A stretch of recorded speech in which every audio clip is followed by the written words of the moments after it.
এই মানুষগুলো কিন্তু কানাডার বেগম পাড়ায় অথবা মালয়েশিয়ার সেকেন্ড হোম কিংবা সুইস ব্যাংকে অ্যাকাউন্ট খোলার দাবিতে কিন্তু আন্দোলন করে।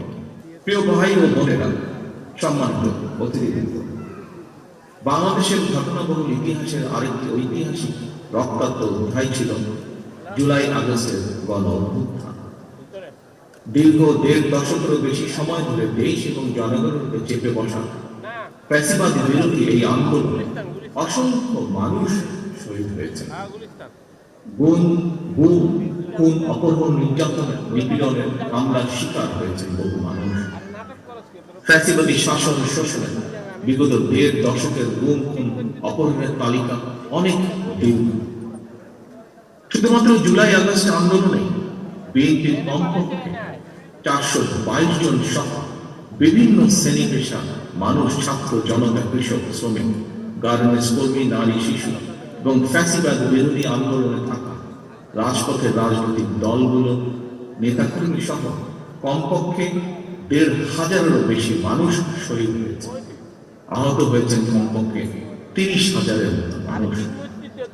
এর মধ্যে চোখ কিংবা হাত পা অঙ্গ প্রত্যঙ্গ হারিয়ে ১,০০০-এরও বেশি মানুষ চিরতরে অন্ধ কিংবা বঙ্গবন্ধু বরণ করেছে। মাত্র ৩৬ দিনে ৪ বছরের শিশু আব্দুল আহাদ, ৬ বছরের শিশু রিয়া গোপ সহ কমপক্ষে ১৩৬ জনের বেশি শিশু শহীদ হয়েছে। এমন নৃশংস বর্বরতা ছিল অকল্পনীয়। সম্মানিত উপস্থিতি, ৭১-এর স্বাধীন বাংলাদেশ, ৭৫-এর ৭ নভেম্বরের আধিপত্য বিরোধী দাবিদার মুক্ত বাংলাদেশ, ৯০-এর স্বৈরাচার বিরোধী বাংলাদেশ এবং ২০২৪-এর ফ্যাসিবাদ বিরোধী বাংলাদেশ। বাংলাদেশের ইতিহাসের প্রতিটি অধ্যায় এভাবেই শহীদ আবু সাইদ, ওয়াসিম, মুগ্ধের মতো হাজারো লাখ মানুষ অকাতরে জীবন দিয়েছেন, হতাহত হয়েছেন আরো বহু।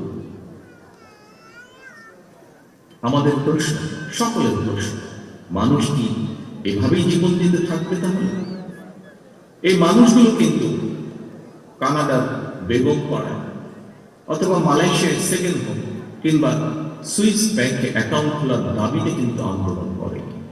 তাদের দাবি ছিল রাষ্ট্র এবং সমাজের গণতন্ত্র এবং মানুষের অধিকার প্রতিষ্ঠা।